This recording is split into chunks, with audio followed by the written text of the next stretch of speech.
Dès l'instant où vous mettez un pied dans l'avion, l'équipage vous a déjà observé. Ce n'est rien de personnel et cela n'a rien à voir avec vos vêtements ou votre style. Ce qui attire vraiment leur attention est quelque chose de bien plus précis, vos chaussures. Les chaussures que vous portez peuvent donner des enquêtes claires sur la façon dont vous allez vous déplacer pendant le vol, et même sur d'éventuelles complications. Certaines vous permettent de vous déplacer facilement et confortablement, tandis que d'autres peuvent provoquer des gênes, des gonflements, ou rendre la marche difficile au moment où vous en avez le plus besoin. Et voici ce qui est intéressant. La plupart des gens n'accordent aucune importance à ce détail. Choisir quelles chaussures porter pour prendre l'avion n'est pas seulement une question d'apparence ou de confort initial. C'est une décision qui peut influencer directement votre sécurité, votre capacité à vous déplacer et le déroulement de tout votre voyage, de l'embarquement jusqu'à l'arrivée. C'est pourquoi il vaut la peine de comprendre quel type de chaussures peuvent jouer contre vous. Dans les prochaines parties, nous verrons les 5 pires chaussures à porter en avion et pourquoi un mauvais choix peut vous affecter bien plus que vous ne l'imaginez. Numéro 5. Chaussures neuves. Porteur des chaussures neuves pour un voyage peut sembler être une excellente idée. Beaucoup de personnes le font avec enthousiasme. Elles veulent être élégantes, se sentir soignées ou simplement profiter de la sensation de porter quelque chose de nouveau dès l'aéroport. Mais c'est précisément là que le problème commence. Une paire de chaussures récemment achetée ne s'est pas encore adaptée à la forme de votre pied. Elle peut sembler confortable pendant quelques minutes en magasin, mais cela ne garantit rien lorsque vous la portez pendant plusieurs heures d'affilée. Dans l'avion, le corps change plus qu'on ne le pense. Vous restez assis longtemps, la circulation ralentit et les pieds ont tendance à gonfler. C'est quelque chose de tout à fait courant pendant un vol. Imaginez maintenant ce pied légèrement gonflé dans une chaussure neuve, rigide et encore peu souple. Ce qui semblait confortable au début commence à exercer une pression. Puis apparaissent les frottements, les sensations de brûlure et la douleur lorsque vous marchez. Ce problème est particulièrement fréquent chez les personnes âgées. Beaucoup portent des baskets ou des mocassins neufs pour voyager et finissent par descendre de l'avion avec des douleurs. Talons irrités, coups de pied comprimés, voire difficulté à marcher. Ce qui avait commencé comme une bonne intention, être bien habillé ou voyager avec du neuf, se transforme en inconfort constant tout au long du trajet. La règle est simple. Ne portez pas en avion des chaussures que vous n'avez pas déjà testées pendant plusieurs heures. Si vous ne savez pas comment elles réagissent avec le temps, l'avion n'est pas l'endroit pour le découvrir. Au final, la meilleure chaussure pour voyager n'est pas la plus neuve, mais celle qui a déjà prouvé qu'elle est confortable et fiable. Numéro 4. Tongs et sandales ouvertes. Les tongs et les sandales ouvertes semblent souvent être le choix idéal pour voyager, surtout si vous partez vers une destination chaude. Elles sont légères, aérées et donnent cette sensation de vacances dès le départ. Mais dans le contexte d'un vol, elles peuvent devenir un mauvais choix pour plusieurs raisons importantes. La première est l'hygiène. Le sol de l'avion, en particulier dans la zone des toilettes, n'est pas vraiment l'endroit le plus propre. Marcher presque pieds nus signifie être en contact direct avec des surfaces qui ne sont pas toujours dans les meilleures conditions.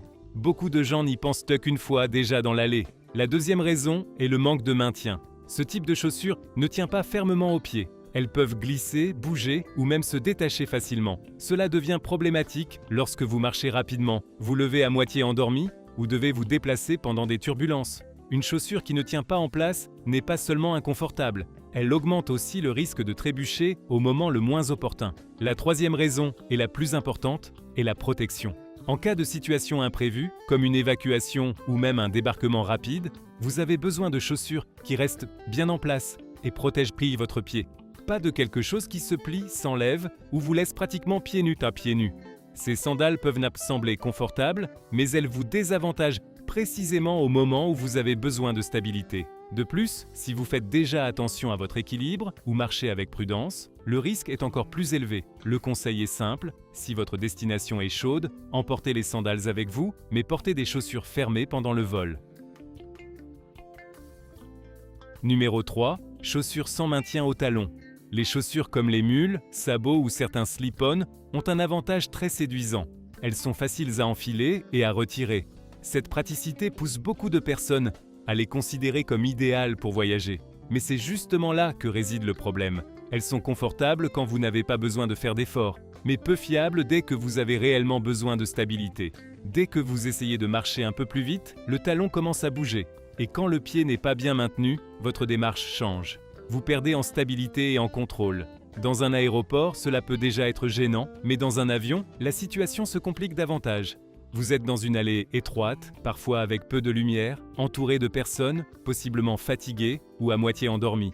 Et le moindre faux mouvement peut entraîner un trébuchement. Ce qui est surprenant, c'est que ce type d'incident ne se produit pas uniquement dans des situations exceptionnelles. Il arrive souvent dans des moments du quotidien, en vous levant pour aller aux toilettes, en vous mettant debout après l'atterrissage ou lorsque vous essayez d'avancer rapidement.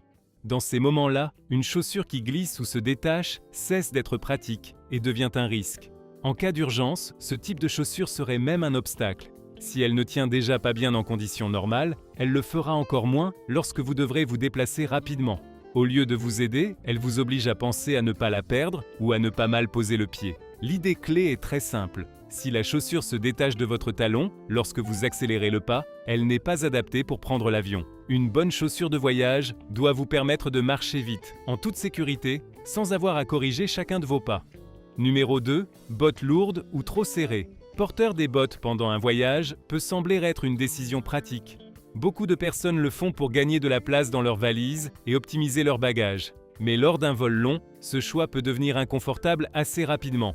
Le problème vient de la combinaison de plusieurs facteurs. Le poids des chaussures, la rigidité du matériau, la chaleur qui s'accumule et la pression exercée sur des zones sensibles comme la cheville, le coup de pied et le bas de la jambe. Et il y a un point important à prendre en compte. Sur les vols de plus de 4 heures, le risque de problèmes circulatoires augmente. C'est pourquoi comprimer excessivement le pied n'est pas une bonne idée. Au fil des heures, les pieds ont tendance à gonfler. C'est parfaitement normal. Mais lorsque cela se produit dans une botte rigide ou fortement serrée, ce qui semblait stable au départ devient rapidement inconfortable. La pression augmente, la chaussure paraît plus lourde et chaque mouvement devient plus pénible. À cela s'ajoute un autre détail, la difficulté d'enlever, de desserrer ou de remettre ce type de chaussures en plein vol. Quand vous êtes déjà fatigué, la dernière chose que vous voulez, c'est lutter avec vos propres chaussures. Ainsi, même si elles semblent pratiques au début, les bottes peuvent devenir une contrainte constante pendant le trajet. La recommandation est claire, pour voler, mieux vaut choisir des chaussures légères, flexibles et qui ne serrent pas trop. Et si vous avez besoin de bottes à destination, le plus pratique est de les emporter à part ou d'opter pour un modèle moins rigide, car gagner de la place dans la valise ne devrait pas se faire au prix de plusieurs heures d'inconfort. Numéro 1. Talons hauts et stilettos. Les talons hauts peuvent apporter élégance et style, c'est indéniable. Mais dans un avion, ils passent d'un accessoire esthétique à un véritable risque. Le premier problème apparaît dès que vous devez marcher.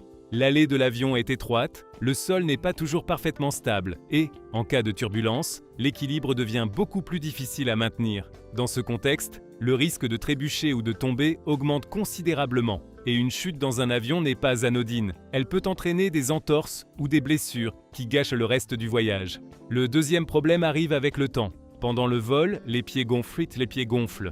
Et le port de talons aggrave la position naturelle du pied. De plus, la pression se concentre sur des zones déjà sollicitées, ce qui accentue la douleur. Ce qui paraissait élégant au décollage peut devenir inconfortable, voire insupportable à l'atterrissage. Mais il existe un troisième point que presque personne ne considère. En cas d'évacuation, le temps est crucial. Dans l'aviation commerciale, on estime qu'un avion doit pouvoir être évacué en environ 90 secondes. Tout élément qui vous oblige à ralentir, à vous déplacer avec difficulté ou à retirer vos chaussures devient un problème. De plus, les talons peuvent endommager les toboggans d'évacuation. C'est pourquoi on pourrait vous demander de les enlever avant d'évacuer. Cela signifie qu'ils ne limitent pas seulement votre mobilité, mais qu'ils peuvent aussi vous faire perdre un temps précieux à un moment critique. La recommandation est directe. Si vous souhaitez porter des talons à l'arrivée, emportez-les avec vous et changez-vous ensuite. Pour le vol, le mieux est de choisir des chaussures fermées, stables et qui vous permettent de vous déplacer en toute sécurité sans avoir à réfléchir à chaque pas. Car dans un avion, l'élégance n'est pas toujours synonyme de bon sens. Que portent les hôtesses de l'air et les stewards lorsqu'ils voyagent? C'est ici que tout prend sens. Lorsque les membres d'équipage voyagent en tant que passagers, ils ne choisissent pas leurs chaussures pour des raisons esthétiques. Leur priorité est tout autre, la fonctionnalité. Ils pensent à l'ensemble du trajet, pas seulement au moment de l'embarquement. Ils prennent en compte les temps d'attente, les déplacements dans l'aéroport, les escaliers, les heures passées assis dans l'avion et la possibilité de devoir bouger rapidement à tout moment. C'est pourquoi ils optent le plus souvent pour des baskets légères ou des chaussures fermées offrant un bon maintien. Il s'agit de chaussures qui tiennent bien le pied, avec une semelle stable, des matériaux flexibles et suffisamment d'espace pour s'adapter au léger gonflement qui peut apparaître pendant le vol. Ils évitent tout ce qui est rigide, lourd ou susceptible de devenir inconfortable avec le temps. Ils recherchent quelque chose qui leur permette de bouger naturellement, sans avoir à penser constamment à leurs chaussures. Et c'est précisément ce qui fait toute la différence. De plus, ce type de chaussure n'est pas seulement adapté à l'avion, il facilite tout le voyage. Il est léger, confortable, ne limite pas les mouvements et rend des situations comme courir pour une correspondance ou marcher longtemps beaucoup plus simples. Il existe une règle très simple. Si vous pouvez marcher rapidement, monter des escaliers et rester assis plusieurs heures sans inconfort avec ces chaussures, alors elles sont adaptées pour prendre l'avion. Au final, l'idée est assez simple. La meilleure chaussure pour voyager n'est pas la plus belle, ni celle qui s'accorde le mieux avec votre tenue. C'est celle qui vous permet de faire face à toutes les exigences du trajet sans devenir un problème. Une fois que l'avion décolle, l'apparence cesse d'être essentielle. Ce qui compte vraiment, c'est le comportement de vos chaussures. Si elles vous permettent de bien vous déplacer, si elles ne serrent pas, si elles ne vous font pas trébucher et si elles n'ajoutent pas d'inconfort inutile. Car quelque chose d'aussi simple qu'un mauvais choix de chaussures peut transformer un voyage tranquille en une expérience bien plus pénible qu'elle ne devrait l'être.